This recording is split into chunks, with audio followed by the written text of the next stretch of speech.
Hoje nós vamos falar sobre fé. Como Rocha disse, o amor está se esfriando, as igrejas estão esvaziando e foi uma estratégia do inimigo. Essa pandemia para tirar o povo, mas agora que já está controlado, o povo precisa voltar. E nós vamos hoje meditar sobre Gênesis 22, versículo 8, que fala exatamente sobre uma fé inabalável que o Senhor requer de nós. Nós vamos meditar sobre a prova de Abraão, a maior prova que ele teve e o maior ato de obediência registrado na Bíblia. Amém? A palavra está em Gênesis 22, 8. Diz assim a palavra do Senhor. E disse Abraão, Deus proverá para si o cordeiro, para o holocausto, meu filho. Assim caminharam ambos juntos. Bom, o chamado de Abraão, ele veio para preencher uma lacuna que foi posta pelo pecado entre Deus e a humanidade, entre Deus e a sua criação. Quando Deus chama Abraão, ele projeta um tempo futuro, o tempo da redenção, o tempo em que Cristo viria e pela nossa fé alcançássemos a salvação. Mas esse chamado não foi fácil. Por que não foi fácil? Porque quando Deus chega para Abraão e faz uma promessa, ele diz, Abraão, a tua descendência será mais numerosa do que as estrelas do céu. A tua descendência será mais numerosa do que as areias do mar. Olha, vê se você pode contar. Mas então ele diz, Senhor, Sara é estéril. Então começa um conflito entre promessa e jornada real da vida. Eu e você temos promessa, não temos? Há um conflito entre o que Deus nos prometeu e a visão que nós estamos vendo. Há um conflito entre a promessa e a nossa jornada real da vida. Mas Deus diz para mim e para você, Ele prometeu e Ele é fiel e Ele vai cumprir. Porque quantas são as promessas de Deus, nelas tem um sim. Porque Ele é o amém, Ele é o assim seja. Abraão então começa a jornada da vida dele, não foi fácil. Deus chega para ele e fala, de ti sairá o herdeiro. Ele disse, não, mas eu tenho meu criado. Mas ele disse, não, não será o criado. Sara então começa a querer ter filhos, e ela pega Agar para gerar um filho. Mas Deus vem para Abraão e diz, não, não será esse o herdeiro, sairá de Sara.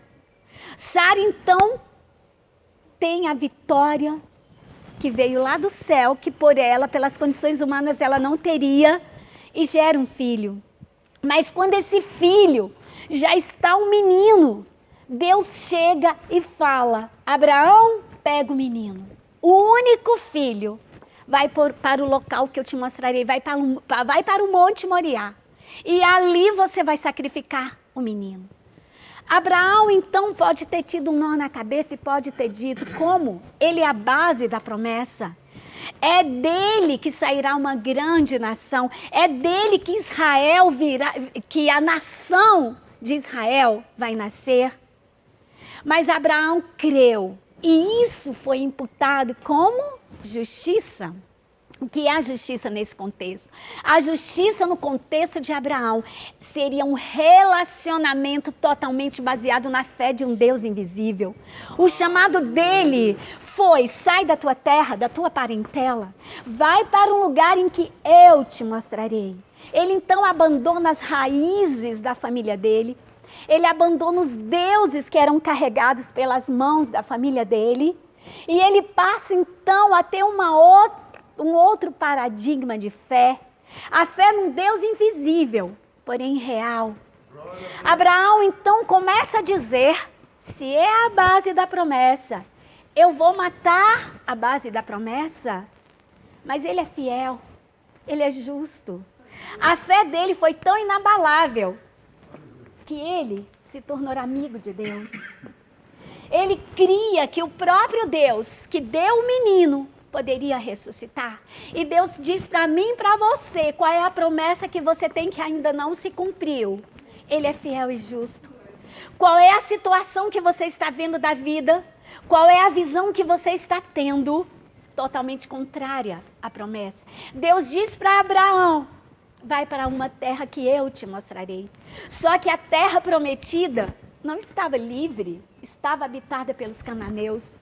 Deus diz para mim e para você, está sendo difícil realizar a promessa? Pode, a terra estar lotada de cananeus. O Senhor é Deus para mandar anjos com espada, anjos guerreiros, e limpar a terra e você tomar posse dela. Aleluia. E Abraão vai caminhando para o Monte Moriá. Ele vai caminhando, e o menino, num dado momento, diz, pai, eu vejo fogo, eu vejo o cutelo, eu vejo a faca para imolar, mas cadê o cordeiro, cadê o animal para o sacrifício? Deus então chega e coloca no coração de Abraão uma fé maior, porque muitas vezes nós precisamos de uma fé maior, e é Ele quem nos dá essa fé. Porque nós pedimos, a Bíblia diz, tudo que você pedir em meu nome eu te darei. Abraão então poderia ter falado a verdade, não é? Meu filho, você vai ser. Mas nem sempre a verdade tem que ser dita numa caminhada para um cumprimento de uma promessa. Você tem que guardá-la no seu coração. Tem que fazer como Maria. Ela guardou no coração a palavra do Senhor.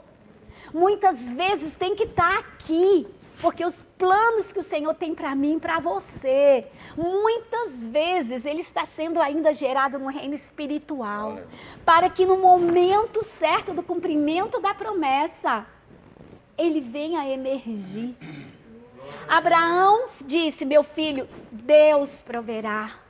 No monte do Senhor se proverá. E quando ele está sacrificando o menino, Deus diz, não, Abraão, não faça mal ao menino. Agora eu sei que tu me obedeces. Mas a Bíblia diz que antes que uma palavra saia da nossa boca, ele já sabe tudo.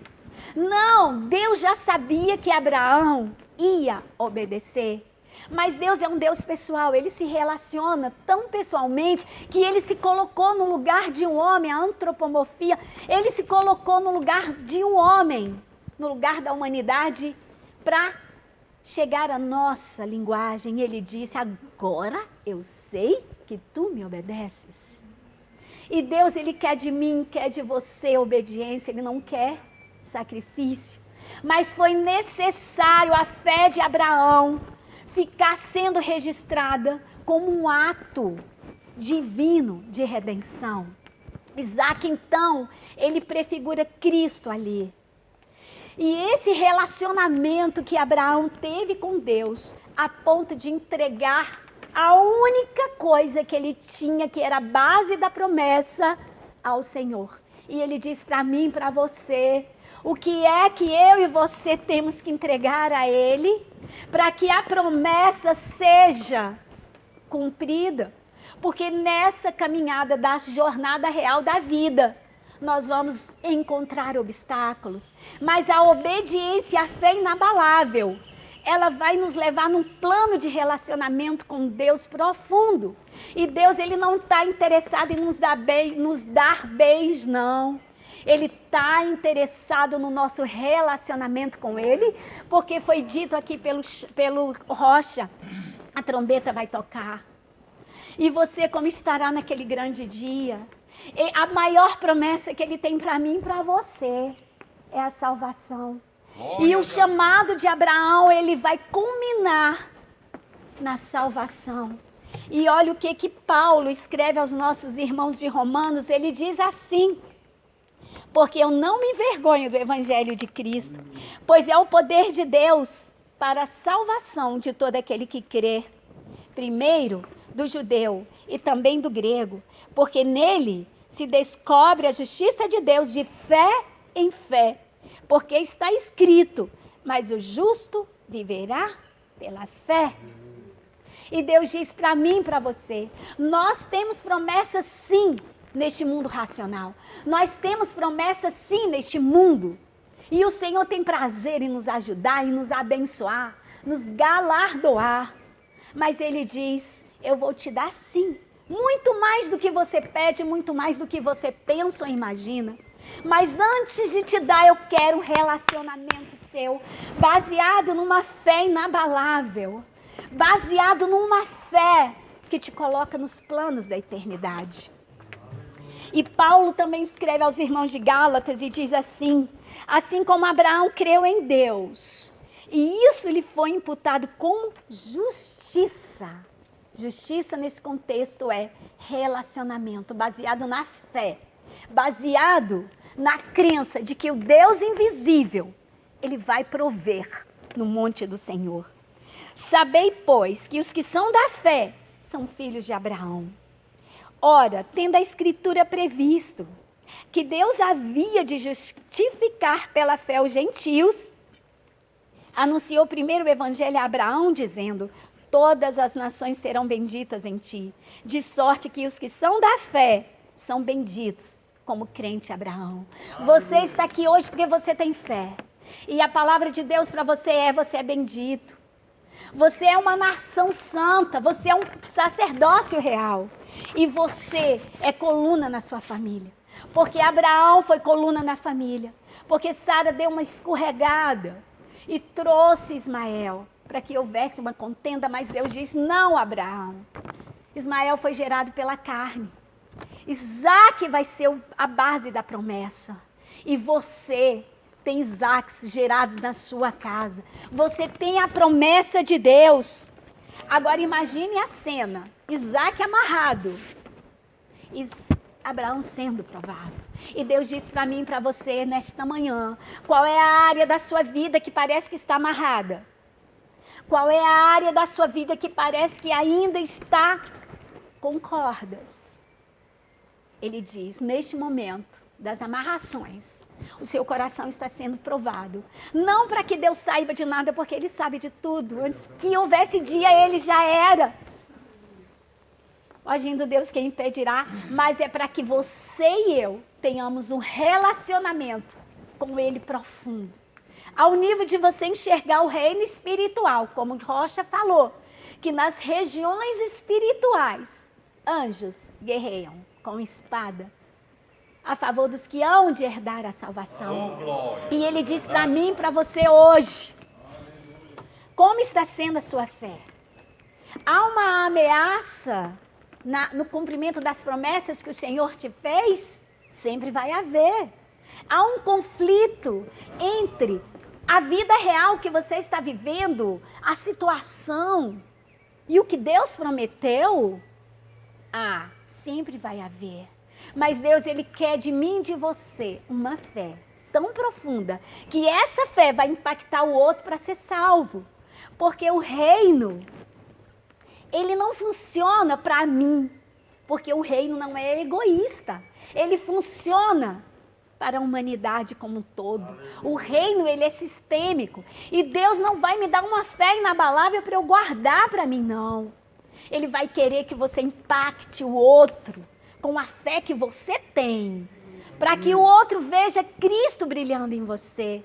Daniel disse que nós somos como estrela, que brilhamos sempre eternamente, porque nós conduzimos muito a justiça. E que justiça é essa? Jesus. Ele se fez justiça por mim, por você.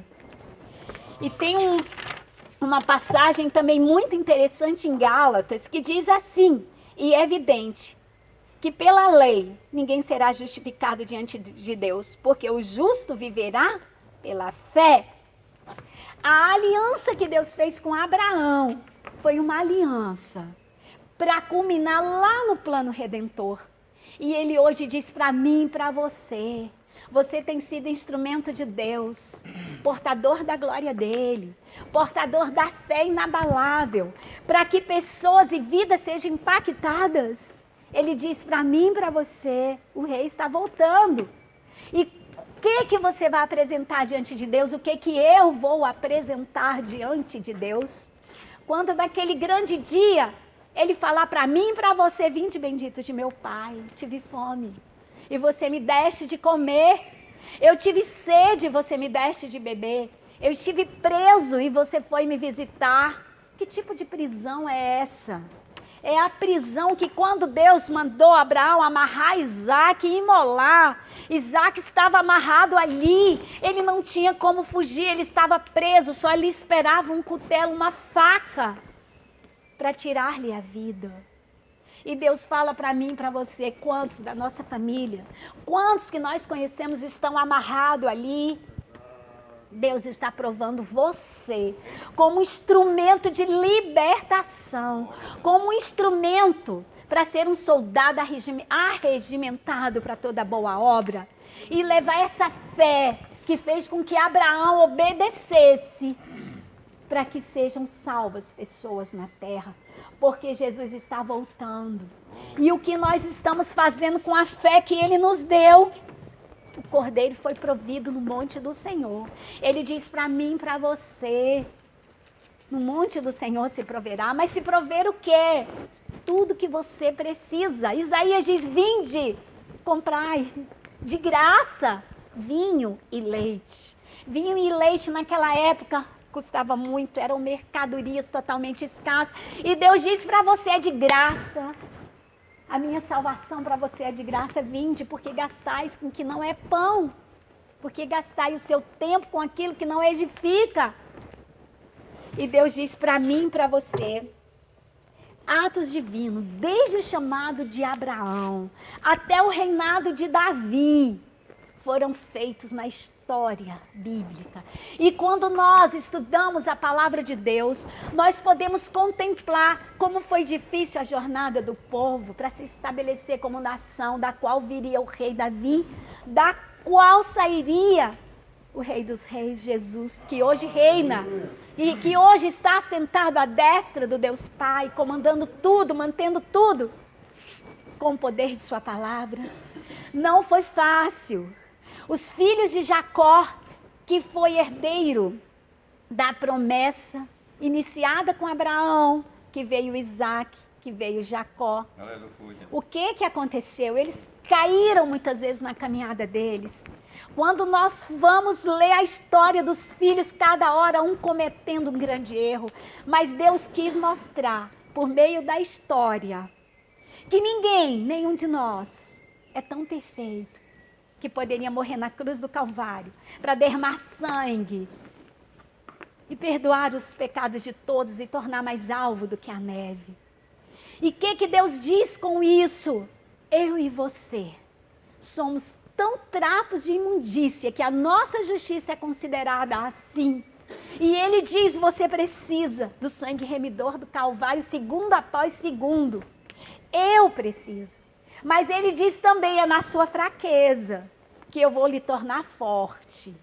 Então não desista, a caminhada para o Monte Moriá é difícil. Quando você caminha para você sacrificar aquilo que mais representa no seu coração de importância, lá no cume do monte Ele vai prover. E Deus diz para mim e para você, o que é que você precisa ainda entregar para esse Deus que provê tudo, Jeová Jireh? O que é que você precisa entregar?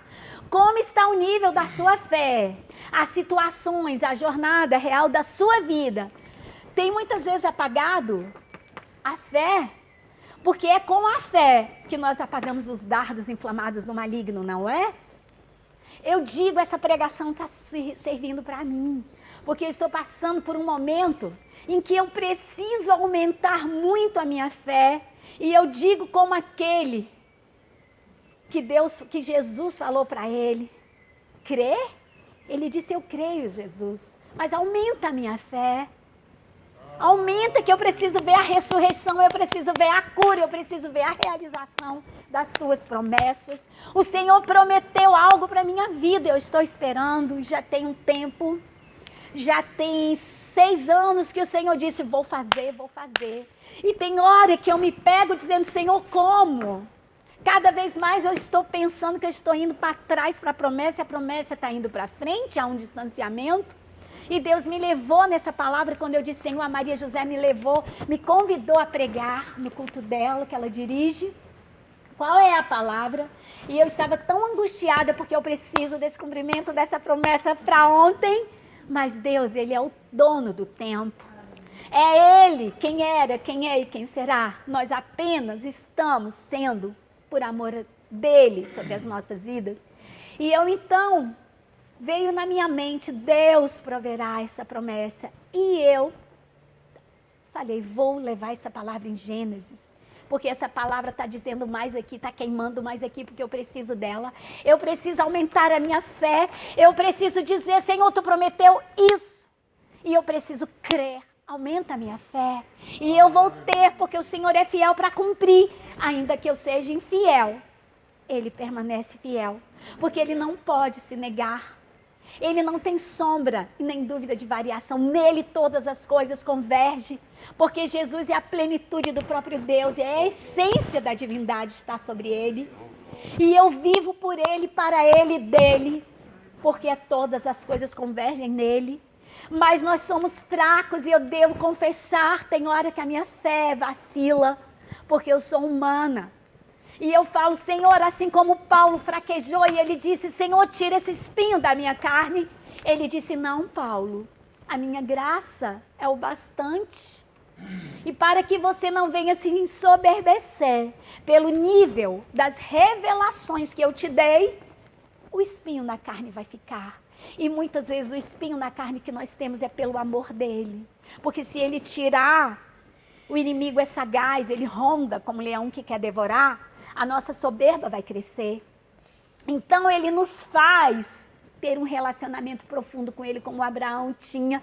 Cada vez que Abraão esquecia da promessa, o Senhor vinha em forma de anjos, em forma de pessoas, e dizia para ele, Abraão, olha para o céu, podes contar as estrelas? Assim será a tua descendência. Senhor, vou completar 100 anos, Sara já não tem mais as regras das mulheres, como vai ser?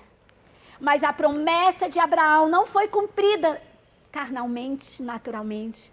Houve uma interferência divina. Houve uma interferência divina. A última vez que eu preguei aqui, eu preguei sobre Débora e ela dizia sobre o cântico dela, do céu as estrelas pelejam.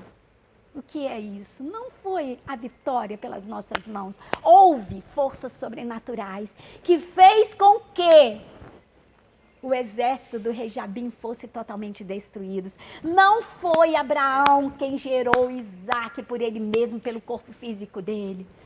Forças naturais vieram e fizeram com que Sara gerasse o filho da promessa. E Deus disse para mim, para você, não é pela sua força, não é pela minha força que eu vou conseguir aquilo que Deus me prometeu há uns anos atrás, eu estou esperando.